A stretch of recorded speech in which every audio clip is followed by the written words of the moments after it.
They were built to be permanent. Not permanent in the way that wars are sometimes called permanent. Permanent in the way that mountains are permanent. Permanent in the way that civilizations carve their names into stone and dare the future to erase them. Along the Atlantic coast of occupied France, the Third Reich poured millions of tons of reinforced concrete into structures so massive, so deliberately overwhelming, that Allied bombers dropped thousands of tons of explosives on them and accomplished almost nothing. The roofs held. The submarines kept coming. And for a period that stretched from 1940 into 1943, the German Navy's underwater campaign came closer to breaking Britain than almost any other single operation in the entire war. What made this possible was not simply technology. It was not simply courage, or fanaticism, or the advantage of surprise. What made it possible was a system. A deliberate, engineered system of fortified bases, coordinated attacks, encrypted communications, and relentless industrial production that turned the North Atlantic into a killing field. The question history rarely asks clearly enough is this: how close did it actually come? The answer is closer than most people want to admit. And the reason it ultimately failed has nothing to do with the strength of the concrete. By September 1939, Britain understood something that its public did not fully grasp. The island nation imported approximately 70% of its food supply by sea. Not some of its food. 70%. Every convoy crossing the Atlantic carried more than cargo. It carried the margin between survival and starvation. Germany understood this too. Admiral Karl Donitz, commander of the German submarine fleet, had studied Britain's maritime dependency with the precision of a strategist who knew he could not win a direct confrontation. His surface fleet was outgunned. The Royal Navy, at the outset of the war, was the combined size of the next two largest navies in the world. Direct naval engagement was not an option Donitz entertained seriously. What he had was submarines. 57 of them when war was declared. A fraction of the 300 he believed were necessary to defeat Britain. But 57 was enough to begin. His calculation was simple and brutal. If Germany could destroy enough merchant tonnage fast enough, Britain would run out of food, fuel, and weapons before it could replace its losses. The convoys were the target. The Atlantic was the battlefield. And the submarines were the instrument. The Royal Navy believed it had an answer to the submarine threat. During the First World War, German U-boats had caused catastrophic losses. The answer developed then was the convoy system, grouping merchant ships together under naval escort. It worked well enough in 1917 and 1918. British naval commanders in 1939 trusted it would work again. What they had not fully accounted for was a change in tactics that Donitz had spent 5 years developing in secret. What seemed like a manageable threat contained a structural flaw in Allied thinking. The innovation Donitz introduced was coordination. In the First World War, submarines hunted alone. A single submarine would locate a convoy, attack what it could, and withdraw.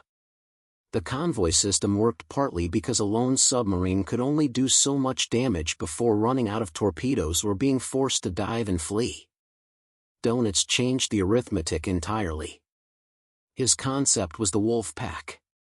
When one submarine located a convoy, it did not attack immediately. It transmitted the convoy's position, heading, and speed to headquarters by radio.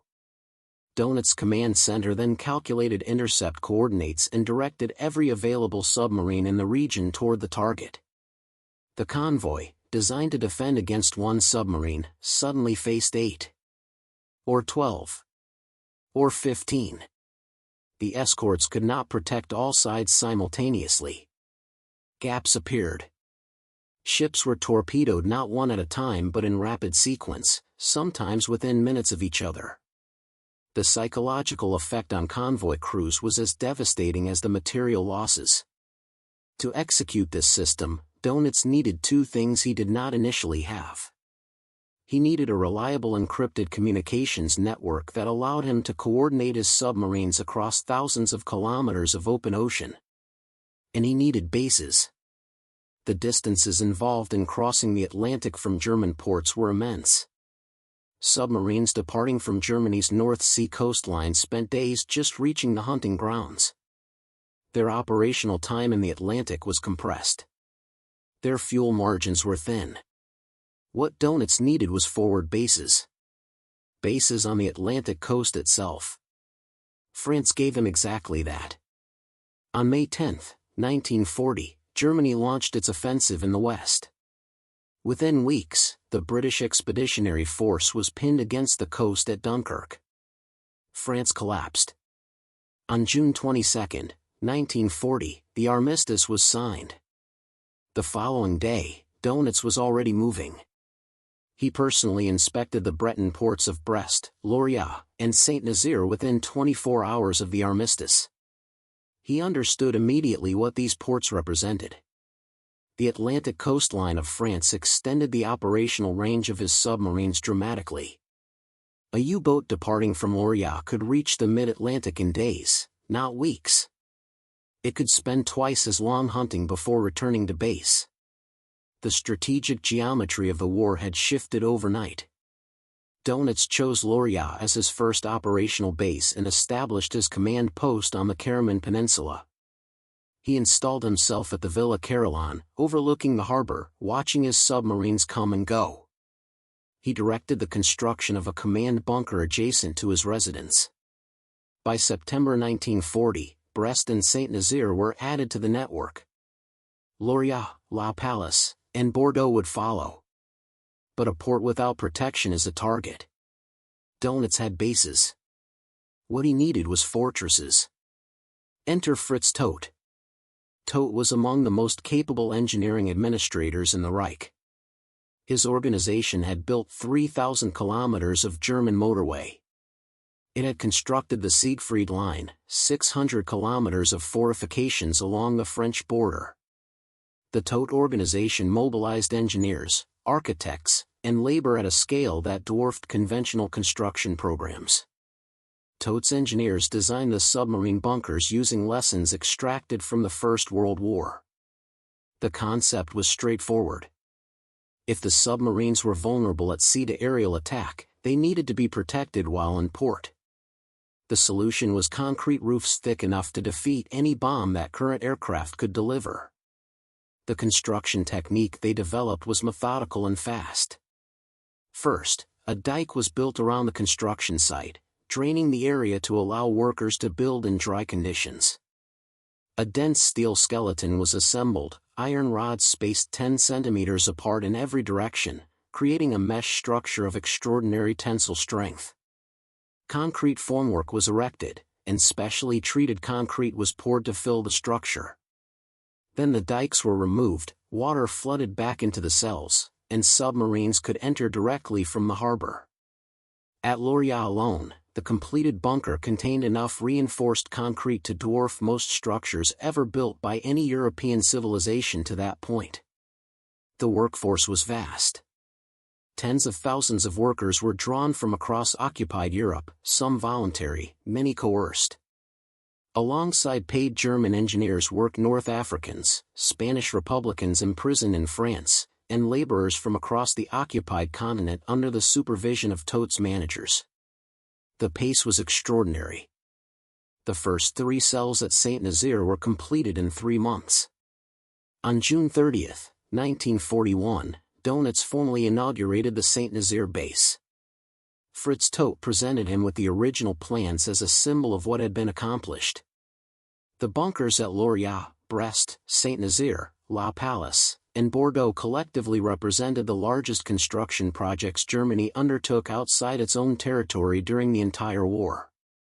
Their roofs were several meters thick, composed of multiple layers of reinforced concrete. In some designs, engineers added an additional protective system called fangrost, a series of parallel beams positioned above the main roof, creating explosion chambers designed to absorb bomb impacts before they could transmit their force downward. Winston Churchill understood what this meant. In April 1941, he ordered the Royal Air Force to attack the bases under construction. If the bunkers could be destroyed before completion, the entire Atlantic strategy would unravel. The RAF flew its missions. The German anti-aircraft defenses were organized and effective. Bomber losses were significant. And the construction continued without meaningful interruption. By late 1941, the British command made a frank assessment. The bunkers were functionally impregnable. The resources required to destroy them would not produce results proportionate to the cost. Better to concentrate on sinking submarines at sea than to keep dropping bombs on concrete that simply absorbed the impact. The decision was made to abandon the direct bombing campaign against the bases. The bunkers were finished. Donitz had his fortresses.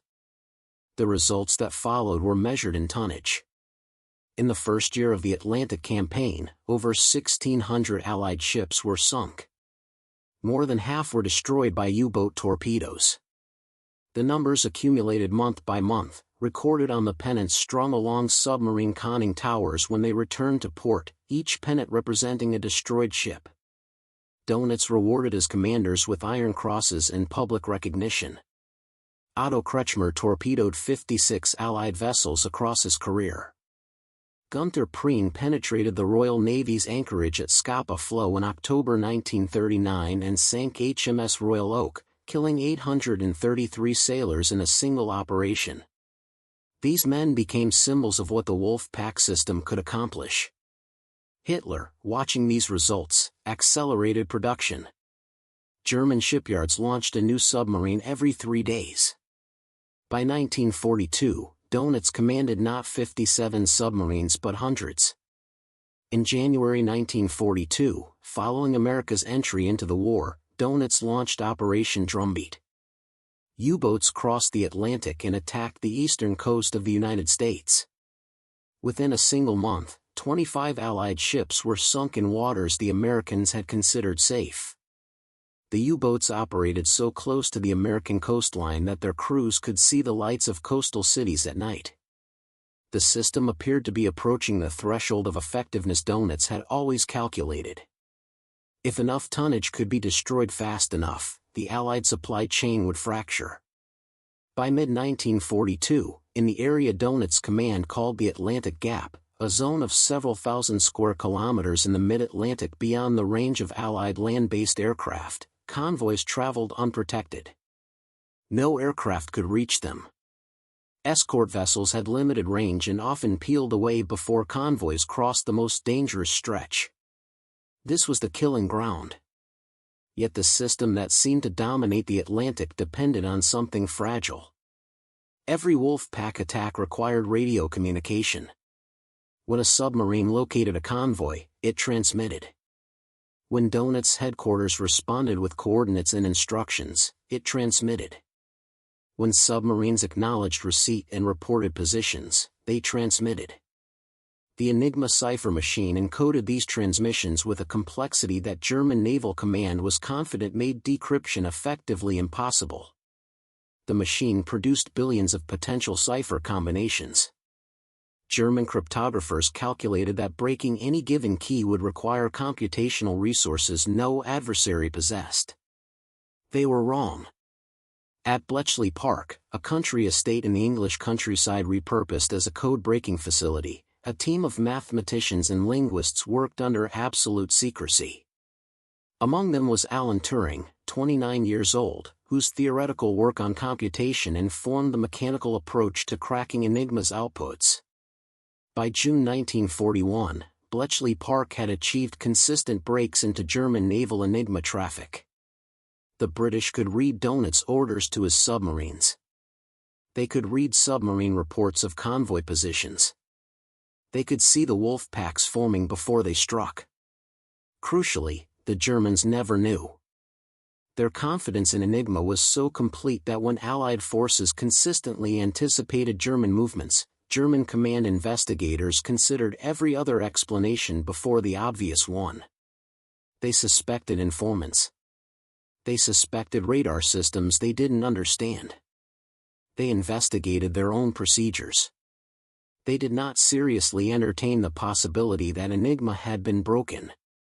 Bletchley Park's intelligence, codenamed Ultra, was protected with extraordinary care on the Allied side. When convoys were rerouted based on decrypted U-boat positions, the British ensured there were plausible alternative explanations. When submarines were attacked based on intercepted coordinates, the attack was attributed to radar or aerial detection. The deception held for years. Alongside Ultra, British intelligence cultivated human sources. In Lairs, a maritime engineer named Jacques Stosskopf worked inside the German base management structure. His cover was exceptional. He rose to become deputy director of the Karaman Arsenal, the very heart of the Atlantic U-boat command. With an extraordinary memory, Stosskopf recorded the movements and schedules of German submarines and passed this information to the Alliance Resistance Network, which transmitted it to British command in Liverpool. Stosskopf operated undetected for years. He was one of the last French resistance operatives to be exposed. He was executed shortly before the end of the war. In Liverpool, the operational hub of British naval strategy was established beneath Derby House in Exchange Flags Square. The Western Approaches Command Center occupied basement rooms that housed approximately 300 staff, 80% of them women, many in their late teens. It was here that convoy routing decisions were made, escort assignments coordinated, and Bletchley Park intelligence translated into operational reality. And it was here that a new commander arrived in late 1942 who would match Dönitz directly. Admiral Max Horton had commanded submarines in the First World War. He understood how Dönitz thought because he had operated under similar tactical constraints decades earlier. He approached the Atlantic campaign as a systematic problem rather than a sequence of engagements. Each decision Dönitz made was a move Horton could analyze, predict, and counter. The chess match had two players who understood each other. The tools available to Horton were improving faster than Dönitz could adapt to them. Surface radar systems installed on escort vessels became accurate enough to detect submarine periscopes and conning towers at ranges that made nighttime attacks increasingly dangerous. Sonar improved in sensitivity and range. Aircraft equipped with improved radar could now locate submarines that had recently submerged, following their underwater wake long enough to bring them back into attack range. Most critically, new long-range aircraft began closing the Atlantic gap. The zone where convoys had traveled without air cover began to shrink. The killing ground contracted. In May 1943, the shift became undeniable in numerical terms. In that single month, Dönitz lost 41 submarines. Not to a single engagement or a concentrated Allied offensive.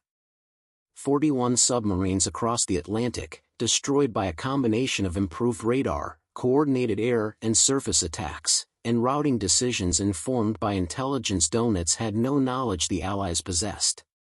41 submarines represented approximately half of his combat strength. On May 24, 1943, Dönitz transmitted an order withdrawing his submarines from the North Atlantic convoy routes. The wolf packs, which had dominated the Atlantic for 3 years, were pulled back. Dönitz informed Hitler that the withdrawal was temporary. A tactical repositioning until new technologies and countermeasures could restore the submarine's effectiveness. It was not temporary. The conditions that had made the wolf pack system dominant were gone. Ultra continued to route convoys away from submarine concentrations. Aircraft continued to close every gap Dönitz tried to exploit. The production capacity of American shipyards, which Dönitz had calculated could not outpace his rate of sinking, was producing ships faster than submarines could destroy them. The Allied bombing campaign against the bases intensified precisely as U-boat effectiveness collapsed. 27,000 tons of bombs fell on the base cities and their surroundings. Lairs was leveled. Brest was devastated after a month and a half of fierce ground combat following the Allied landings in Normandy in June 1944. The civilian populations of these cities paid an enormous price. The bunkers themselves sustained the bombing without structural failure. The Fangrost systems, where completed, absorbed impacts. The main concrete roofs, meters thick, resisted even the largest bombs available to Allied aircraft in 1943 and 1944. The bases continued to function as German military facilities even as the cities around them were destroyed. When Allied ground forces swept across France in the summer of 1944, German garrisons took shelter inside the bunkers. The submarine bases, designed to protect underwater vessels from aerial bombardment, were repurposed as infantry fortresses. Nearly 120,000 German soldiers were besieged in the Atlantic pocket cities of Lairs, Saint-Nazaire, and La Rochelle. Hitler ordered them held until the last man. They held. Lairs and Saint-Nazaire were not liberated until May 10, 1945. 2 days after Germany's unconditional surrender. The last German garrisons in the Atlantic bunkers were among the very last organized German military forces to lay down arms in Western Europe. The structures that had been built to wage war continued to define the shape of the conflict even after the war's purpose had been decided. Karl Donitz spent the final months of the war in an increasingly abstract command role. When Hitler killed himself on April 30, 1945, his political testament named Donitz as his successor. For 1 week, Donitz led what remained of the German state, negotiating the terms of surrender before Allied forces arrested him at Flensburg on May 23. At the Nuremberg trials, he stood in the dock alongside surviving Nazi leadership. The charges against him included ordering U-boat commanders not to rescue survivors of torpedoed ships. He was convicted. He was sentenced to 10 years imprisonment. He served his full sentence. He died in 1980 in a village in northern Germany. 5,000 people attended his funeral, among them many veterans of the submarine service he had commanded. Of the men who served under Donitz in the Atlantic campaign, 85% did not survive the war. 30,000 German submariners died in the Atlantic. 45,000 Allied sailors also lost their lives. The longest continuous campaign of the Second World War, running from September 1939 to May 1945, consumed its participants at a rate that the tonnage figures in convoy tables rarely convey adequately. The bunkers remain.